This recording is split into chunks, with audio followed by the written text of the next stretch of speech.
Hi అండి, welcome to saw kitchen. ఈరోజు మనము బొబ్బట్లు చేస్తున్నామండి. ఇక్కడ నేను 250 గ్రామ్స్ శనగలు తీసుకున్నానండి. ఫస్ట్ వాష్ చేసి ఒక హాఫ్ అన్ అవర్ పాటు నానబెట్టి పెట్టానండి. సో బొబ్బట్లు ఎలా చేయాలో స్టార్ట్ చేద్దామండి. ఫస్ట్ శనగలు బాయిల్ చేసుకోవాలండి. నేనైతే కుక్కర్లో ప్రిపేర్ చేస్తున్నాను. జస్ట్ ఒక 4 విజిల్స్ వచ్చేంత వరకు వెయిట్ చేయండి శనగలు. సో శనగలు కుక్ అయ్యే లోపల నెక్స్ట్ మనము పిండి కలిపి పెట్టుకుందామండి.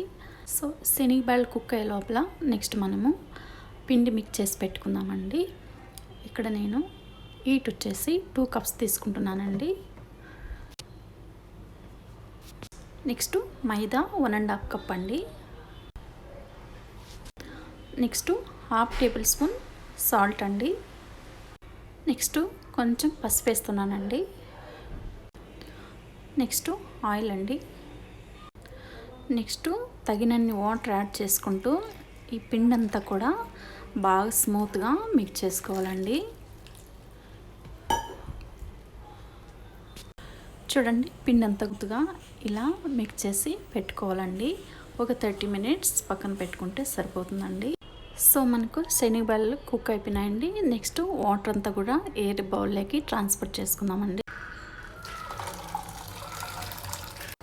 చూడండి, ఇలా ఓల్ వచ్చి ఉంటుంది కదండి, ఆ బౌల్లోకి అన్నీ ట్రాన్స్ఫర్ చేసుకున్నానండి. నెక్స్ట్ శనగలు కూల్ అయిన తర్వాత ఒక మిక్సీ జార్ తీసుకొని శనగలన్నీ కూడా మిక్సీలోకి యాడ్ చేశానండి. నెక్స్ట్ ఒక 2 పల్సర్ ఇస్తే సరిపోతుందండి. చూడండి, స్టఫింగ్ అనేది ఇలా వచ్చేటట్టు పట్టుకోవాలండి. నెక్స్ట్ ఒక ప్యాన్ పెట్టుకొని ప్యాన్ హీట్ అయిన తర్వాత 2 టేబుల్ స్పూన్ గీ యాడ్ చేస్తున్నానండి.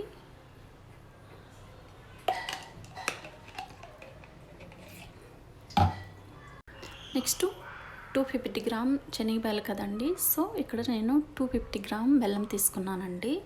సో 250కి సరిపడా ఇంగ్రీడియంట్స్ వేసుకున్నానండి. నెక్స్ట్ బెల్లం వేసిన తర్వాత బెల్లం అంతా కూడా బాగా మెల్ట్ అయ్యేంత వరకు వెయిట్ చేయాలండి.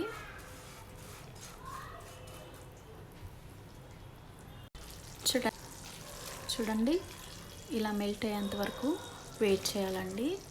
నెక్స్ట్ మనము ఇది వరకు మిక్సీలో పట్టుకున్నాం కదండి శనగలు, అవి యాడ్ చేద్దామండి. నెక్స్ట్ స్టఫింగ్ అంతా కూడా యాడ్ చేస్తున్నానండి. నెక్స్ట్ ఇలాచి పౌడర్ అండి.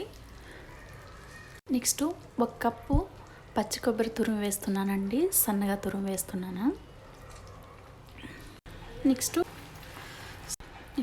స్టఫింగ్ అంతా కూడా బాగా కలిసేటట్టు మిక్స్ చేసుకోవాలండి.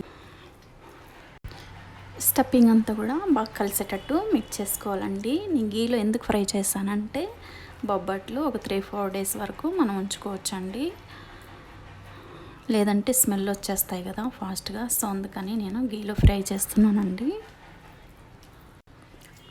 చూడండి, ఇలా స్టఫింగ్ అంతా ఫ్రై చేసుకున్న తర్వాత జస్ట్ ఒక 10 మినిట్స్ పక్కన పెట్టుకోండి, కూల్ అయ్యేంత వరకు.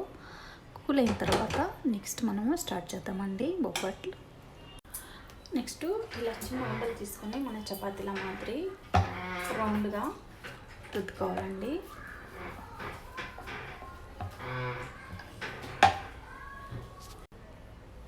నెక్స్ట్ సరిపడా స్టఫింగ్ పెట్టుకోవాలండి.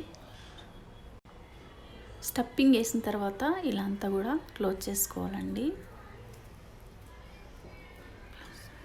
నెక్స్ట్ నేను ఇక్కడ బొబ్బట్టు గీతో ప్రిపేర్ చేస్తున్నానండి. ఆయిల్తో కూడా చేసుకోవచ్చు, ప్రాబ్లం ఏం లేదండి. చూడండి, ఇలా టర్న్ చేసుకుంటూ ఫ్రై చేసుకోవాలండి, ఇలా వచ్చేటట్టు. సో వేడి బొబ్బట్టు రెడీ అండి. ఒకసారి మీరు కూడా ట్రై చేసి మీకు ఎలా వచ్చిందో కామెంట్ సెక్షన్లో కామెంట్ పెట్టండి.